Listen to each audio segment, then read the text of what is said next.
This neon color correction is exactly what I needed to get me through this gloomy weather and allergy season. So if you guys want to see how I did this, stick around and watch the rest of the video.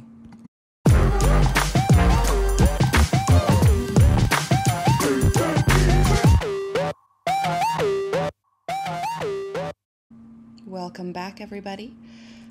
Today we have a copper to neon orange color correction. Essentially, this client here, Jen, she's very, very long hair, and what we've been doing for the past few years has been using Schwarzkopf L77 and 30 volume every 3 weeks on her scalp to give her a neon orange lift. After a while, she decided she wanted to go a little bit more natural, a little darker, and then she hated that, and now she's back after a few months of growing her roots out to go back to the neon orange because that just suits her more. So we're going to start with the roots today. Now, what I have to tell you guys in this video is there's going to be more than one wish because I do wish I did this service differently. I'm going to explain what it was I did, what it was I would do, and why I would change that. So we're starting out with bleaching her roots with Blonde Me and 20 volume. Now, we can't just go L77 and 30 volume on roots this long, and that's because the heat from the scalp is going to make that color process way brighter and more vivid in that first 1/4 inch to 1/2 inch of her root. But she has a lot more root than that, so we actually have to bleach her out this time. Her natural base being a level 4 to 5 means that a 20 volume is going to lift her up to like that level 8 that we need. I think we end up going to more of an 8 and 9, and that's totally okay. We're just not trying to lift her to a platinum blonde today. That's not our goal, but a 20 volume is going to lift her pretty quickly. So the general plan that we have here is to apply bleach to her roots and then apply Malibu CPR to her mids and ends to pull out any color residue. Now I'm going to tell you right now that was wrong. That was dumb. It didn't do anything. I'm still going to show you the footage because I want you guys to see what happened, but it didn't do anything. And the reason why it didn't do anything, and it makes so much more sense now, is because initially we never bleached her, right? We used L77, which is a high lift color. It's a neon orange with 30 volume on her scalp. And that lifted her to a beautiful like level 8 neon. And it was incredible. But then we deepened her down to a level 5.5, 6 copper. She let that fade when she went to Mexico. And then ever since she's come back, she hasn't recolored her hair to let it fade more and more. And so basically all of the color, almost all the color, has stripped out of her hair anyways. And what's left is that L77 lift, but it's like a softer, more gentle version of that. It's kind of like this strawberry blonde tone. So basically what I'm trying to say here is color remover isn't going to remove color if there's almost no color left. I mean, it'll remove a little bit of that, but honestly, we wasted so much product because like look how much hair she has and how long it is. And Malibu CPR isn't cheap. It's not expensive either, but I mean, I'd rather not waste 6 packets of a color remover on hair that doesn't really need it. And what we should have done instead is just done 20 volume on the root and 7 volume everywhere else because we just used a ton of product and wasted some time, and we could have both been doing other services with the time that we had wasted, but whatever, that's fine. Live and learn. Either way, if you're going to be using color remover on a client whose hair hasn't been bleached before, it's just been lifted with high lift, I probably wouldn't expect too much of a brightening here, just from my experience. But anybody else who's used Malibu, let me know what you think. Anyways, here is what she looks like after we rinsed her out.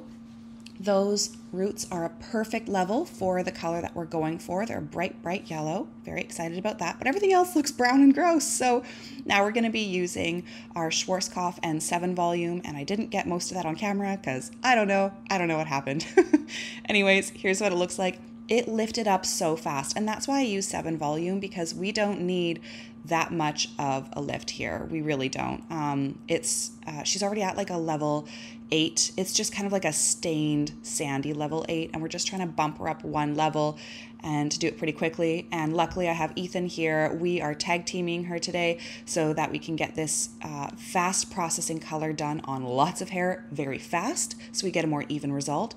And yeah, we didn't want to do this one person at a time. This would probably result in a more uneven look. Once she lifted up about this bright, I rinsed her out, and then I mixed together our formula. So this formula is equal parts Nuclear from Pulp Riot and our Verb Ghost conditioner to kind of make it a more easy to use consistency. And we put in probably like 5 to 10 grams of lemon just to like yellow it up a little bit. And we applied to the roots first. Now, what I'm going to say here is, I don't know if it's specific to this brand or maybe because I just like put conditioner in it, but I find even without conditioner that vivid colors are so difficult to work with. They're the most persnickety, picky colors. They go on really patchy. You have to reapply them several times.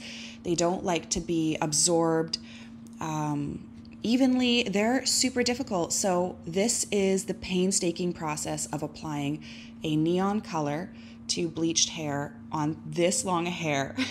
Now, luckily we did get a really beautiful result, but it's only because of how like specific and painstaking we were with making sure that every inch of hair was evenly saturated, properly saturated with the product. We used so much product on her.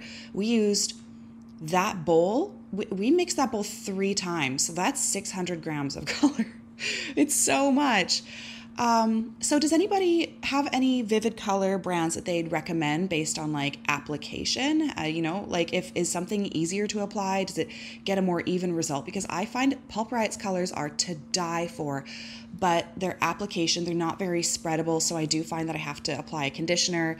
And once you apply it to the hair, it soaks in immediately, which is fine, but then you can't spread it. You have to use a ton of color. And as you spread it, the color that has soaked in immediately will be in the hair shaft, but then it will scrape away this like lighter residue, like the conditioner, probably whatever just didn't have any pigment anymore. It's probably just leftover product because the pigment went from the product immediately soaked up into the hair. That's what I'm assuming happened. I don't know the science of how it works, but I do know that it is a difficult to apply color, and I'm wondering if anybody knows of any other product lines that have vivids that are beautiful that apply easier or smoother, because I'm getting sick of Pulp Riot's application because this took us forever. We'd apply to each individual slim strand, and then we would scrape away the extra product that didn't get absorbed and then keep applying and scrape away. And you can see us with this extra bowl here, how we just filled it up with that conditioner base color. And another reason why we use the conditioner is because we wanted to dilute the color a little bit. We want it to be a little bit paler and a little bit softer. Like that didn't really happen. It's still super neon. We wanted more of like a sherbety neon instead of a traffic cone neon, but that's fine. It'll fade anyways and go to that sherbet neon in a week or 2 anyways. So we're not super worried about that. It's a super amazing color result at the end anyways, which is again why I chose Pulp Riot in the first place, because their colors are gorgeous. But yeah, recommendations, please put them below in the comments for me. I'm so willing to try out other brands of vivids, small indie brands, whatever it is, because I want something that is, easy to apply, absorbs evenly, not super patchy, and has some beautiful colors. So yeah, sound off in the comments below. Then we let her process for a few minutes there to soak that color in, and here is a shot of little baby. That's my new wiener dog. She's a temporary stylist at the salon right now while she's getting big enough to stay home with her big sister. And here's what the color looks like rinsed out. It's gorgeous. It is so beautiful. I'm obsessed with it. I'm getting major hair envy. And yes, that is how pale she really is and how bright the color really is. My camera's not playing tricks on you. This is the final result. I think it looks quite even, especially for what we had to start with.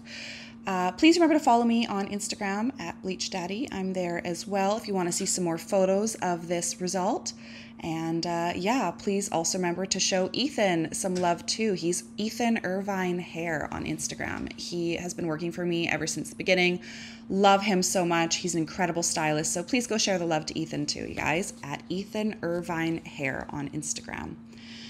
So basically, what I'm really happy with this is I'm so happy with the end result. It looks quite even. There is a tiny bit of depth in some of the underneath areas, which I probably should have brought the 20 volume down a little further onto. So that would be my wish. Well, we know one of my other wishes as well anyways, but overall, this is just so beautiful, so gorgeous. It is not a wig. That's what I'm showing here to everybody. This is her hairline. She has a little scar in her hairline. This is her real hair. This is not a wig. I've been accused of that so many times, but this is not a wig. Anyways, I hope you guys enjoyed this. My 2 stars are how beautiful the color ended out and how even it ended out for, you know, what we had to work with. And big thanks to Ethan today for, you know, tag teaming this client with me. Love you, Ethan. Remember to like and subscribe for more videos, guys. Have a great day.